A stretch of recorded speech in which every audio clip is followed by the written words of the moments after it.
Yes, killing Slomo, we were cut off. I was describing how this pickup truck with its iron lung and Hillary inside and the rest of them was being caught up in a tornado and thrown through the air, twisting over and slamming down over and over onto the pavement. The whole thing came to a resting stop on the other side of our train track, up in some trees on the when it finally came to an end, and Hillary was still in there. And Modest had been thrown out. He hit his head on a slab of concrete. And Huma had fallen again. She fell out of the thing somewhere along the way, and all the rest of them were scattered all over the place. And Hillary herself was still in there, saying she was still conscious. She was saying, "My God, what the hell was that?" She was completely confused and discombobulated. She didn't know what end was up. Actually, she was upside down and sideways and hanging from a tree. Matter of fact, she'd been thrown free at the last instant and was hanging upside down in an old pine tree that was beginning to be blighted by the fungus that they had dropped out of the airplanes. This aluminum was killing everything. The bees, the insects, but hell, the globalists didn't care about aluminum, barium, and strontium, and all that kind of thing. They just wanted to see if it would work. And of course, it didn't work. It heated the earth up, but they didn't care about that. They had their money into it and were buying up a lot of the land that had been caused by droughts. HAWP itself was a fun little machine they had built up in Alaska. Hillary was very much in favor of all this kind of thing. She thought that she was some sort of wonderful person that could understand the great depths of beautiful girl. If I was young like the old days. But as it was, I was telling you that Hillary was tossed out of the iron lung into a pine tree and was hanging there by her rear end. She was straddling some sort of, it looked like it was a very short limb, and she was saying, "My God, how did I end up here on this tree?" She was trying to keep her herself, and she actually felt very good considering she'd been thrown around through the air and landed in a tree. So she jumped down and began to look around to see where the rest of them were. And here came Podesta.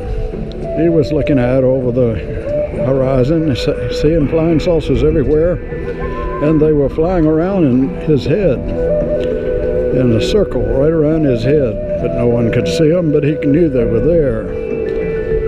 And Huma, she was down on her hands and knees doing some sort of voodoo trance thing that she had gobbled up in witch school. And then there was Cheryl Mills, and she was crawling around doing some kind of dance that she had learned when she was a pole dancer. And then there was, oh yeah, the white man, the albino, he was thrown up into a cactus. Actually, it was a cactus garden there, a very famous cactus garden. They were going to open it to the public. It had been put together by a billionaire who, the globalists, had bought his land there in Indiana, and when a drought took over, if he'd keep his mouth shut, he knew the aluminum would poison the soil, and he was going to sue them for maybe part of their $500 trillion worth empire. But anyway, so Hillary was down out of the tree on her hands and knees, but where was the white albino? The Vanderbilt, the CIA asset, the front for the Zionist. Where was he? The Mossad agent. Where was he? The white albino, the one that has multiple personalities hidden inside himself and is never able to show who he really is, because he's none of them. He's all of them, but he can only show one at a time, unlike Trump, who is one person. So it's a single person versus the multiple person. The Democrats believe that the multiple personality is dominant over the single personality.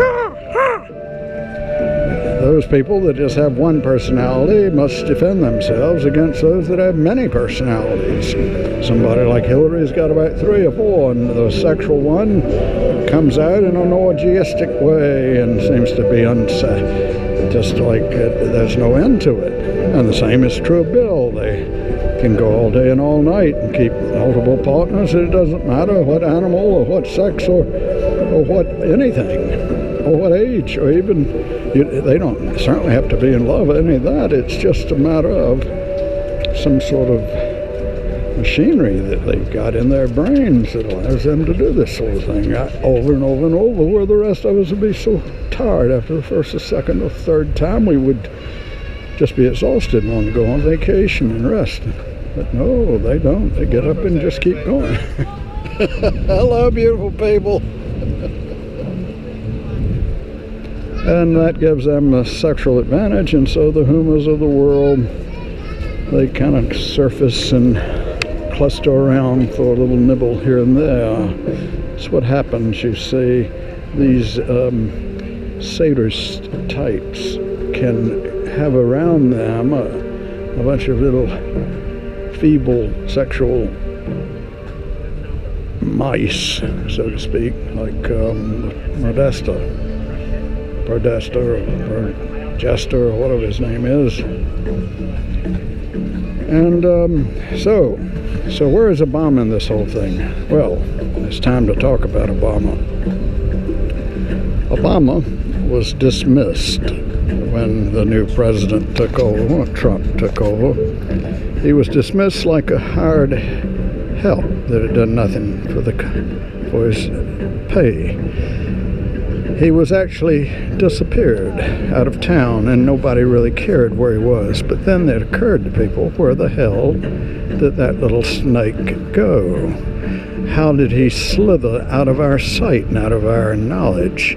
So the people began to look for the little man everywhere. Africa, South America, you name it. They couldn't find the little skink. But where did he show up? Well, it was right there when Hillary had jumped out of the tree. They didn't have transportation, did they? Because the pickup truck had been destroyed by the tornado, and so had the iron lung. But who comes along just in time, driving what? A GMC pickup truck. Yes, from General Motors, huh? And was the little head of the person that drove was a skinny little bitty head. It couldn't have contained a brain much larger than a lemon. A lemon-sized brain. Well, it was a tiny little black man. It was indeed our noble, ignoble president. The worst of the worst. The joke. The absolute joke to all reasonable people. They wanted to put a little humor in the middle of the whole thing with the government. Let's see